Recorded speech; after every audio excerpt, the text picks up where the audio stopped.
Welcome to Monday. It's December 15th, 2025, your DayWeather Podcast, brought to you by the Advocates Injury Attorneys. If you've been injured in an accident, don't face it alone. Get an experienced local Wyoming attorney on your side. Free consultations at WyomingAdvocates.com or call 307-800-1952. You deserve an advocate.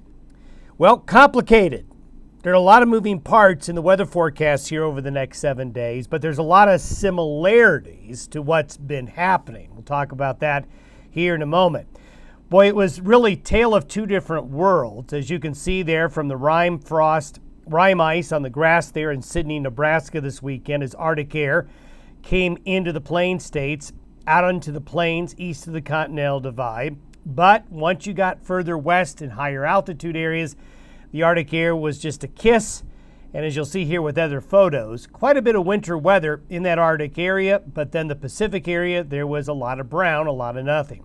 Hate to say this, don't shoot the messenger, but we have another high wind event brewing. Could it be as intense as what we saw this past week? The answer is yes, unfortunately.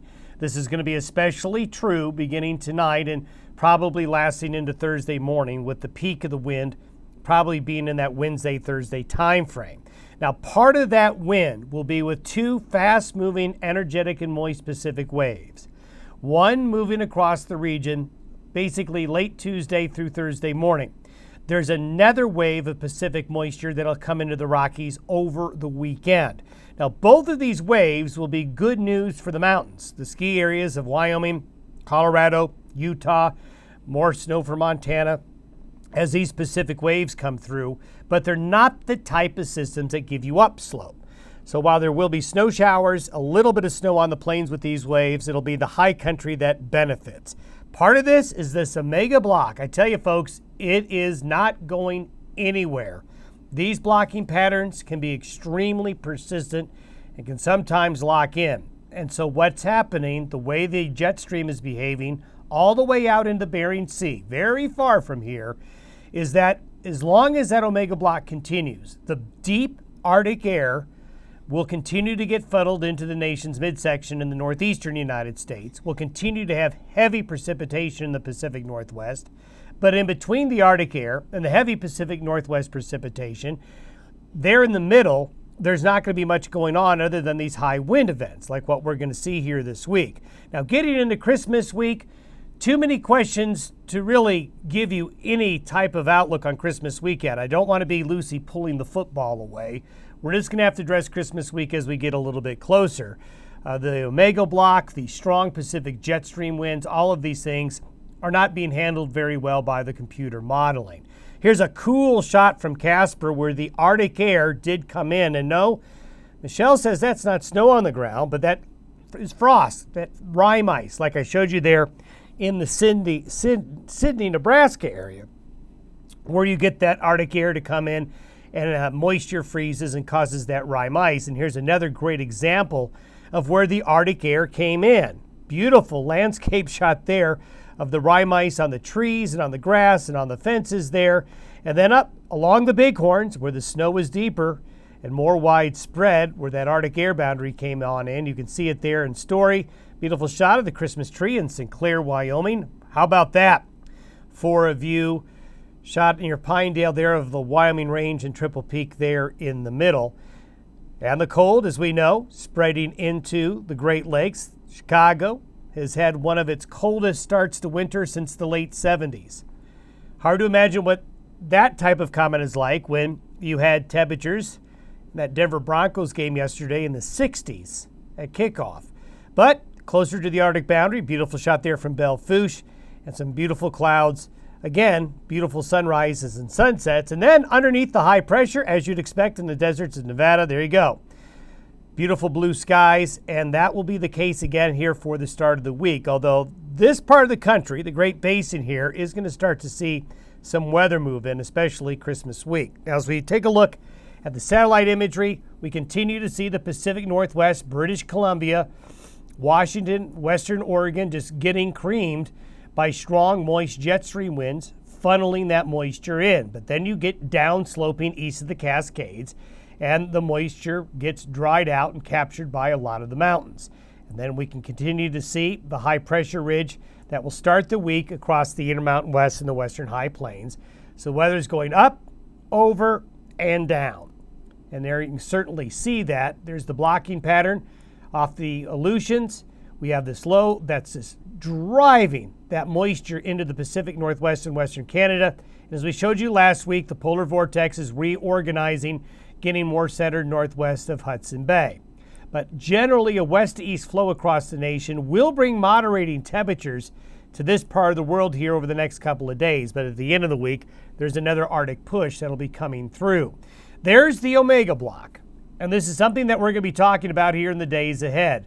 This pattern has just been so persistent. And every time it looks like it goes away, it comes back.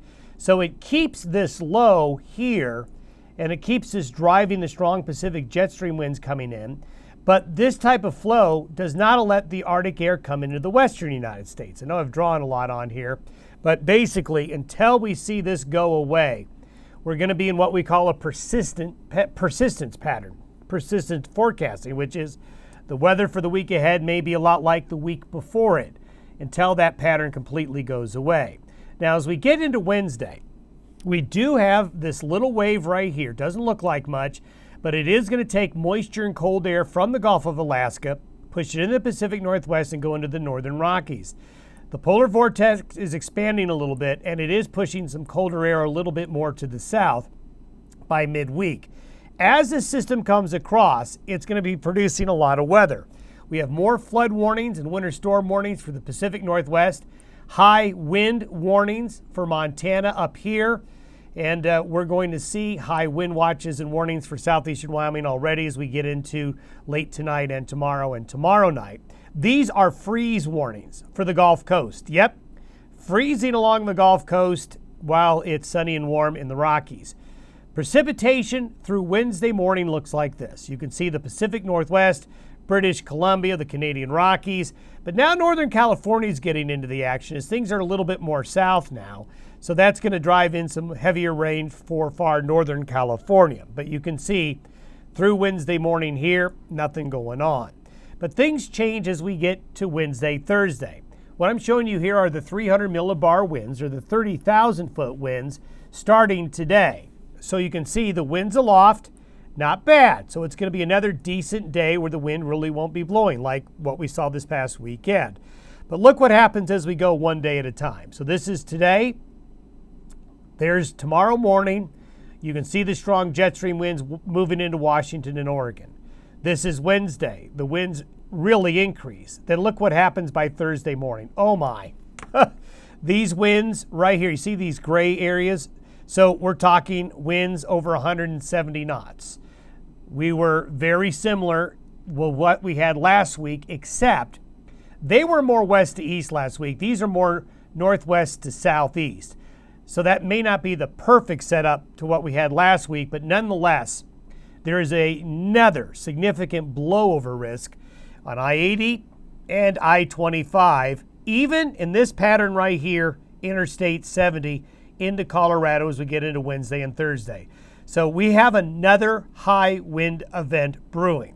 Now with this wave that comes through Wednesday and Thursday, you're going to see wind gusts like this. Look at those wind gusts, even into Alberta, Montana, the Western Dakotas. I mean, it's just going to scream again over a large part of the West. So enjoy today is the message. And then these winds will spread out across the plains here as we get on into Thursday night and Friday. So buckle up. This is where the wave will be by Thursday morning. It's going to drag Arctic air into the Midwest and Great Lakes again by the end of the week. But since it's going to drag in moisture, we will see snow. So we will see some snow late Tuesday night, Wednesday into Thursday morning in Wyoming's western mountains, the northern Wasatch, Colorado's mountains, southern Wyoming mountains get a bit of snow. You can see the trail of heavy snow, another Alberta clipper, but it stays more along the U.S.-Canadian border with that wave going on through. Then we get into the weekend. Strong and moist jet stream winds coming right off the area. So notice we're basically in the same situation. It's just these waves coming through. But the colder air is a little bit further south. It's as the polar vortex expands a little bit, it will make it a little bit colder. And the strong jet stream winds will pick up Pacific air and just drive it into the Pacific Northwest and the northern Rockies. And there you go, your precipitable water. We've got a little bit of a mini atmospheric river developing as we get into late Friday, Saturday, into early Sunday from California through the Great Basin and through the central Rockies and into the upper Midwest. So literally just basically strong, extremely strong jet stream winds and cold air loft getting driven in. That's a great way to make it snow in the mountains. And there's a little bit of a better, easier way to see where that's lining up. Now, when we look at the integrated vapor transport, water vapor transport, so when you see blue shading like this, this means the moisture's deep. So there's going to be an axis. It's going to be narrow, but there's going to be an axis of snow, mainly in the mountains, but snow showers will be reaching the plains this weekend. So we kind of need to keep an eye on Saturday's weather if traveling. There could be some wintry weather in the mix. This is the 2-day period rather, as we get on into Friday and into Saturday with the next wave. So you can see it's getting a little bit further south, and along that vapor axis, where I showed you where that moisture is, there's going to be another round of snow and another good round of snow in the high country again. So those are the two mountain snow events, but you can see the lower elevations, this is just not the way to get snow. Yes, there will be snow showers and maybe some snow squalls on Saturday. And that's just something we'll have to watch. Again, as we get closer to Christmas week, we'll try to talk about Christmas week, but not just yet. The regional travel forecast will be important this week, especially with another high wind event. So don't forget to subscribe and check it out on our YouTube channel. Have yourself a good Monday. We'll see you tomorrow.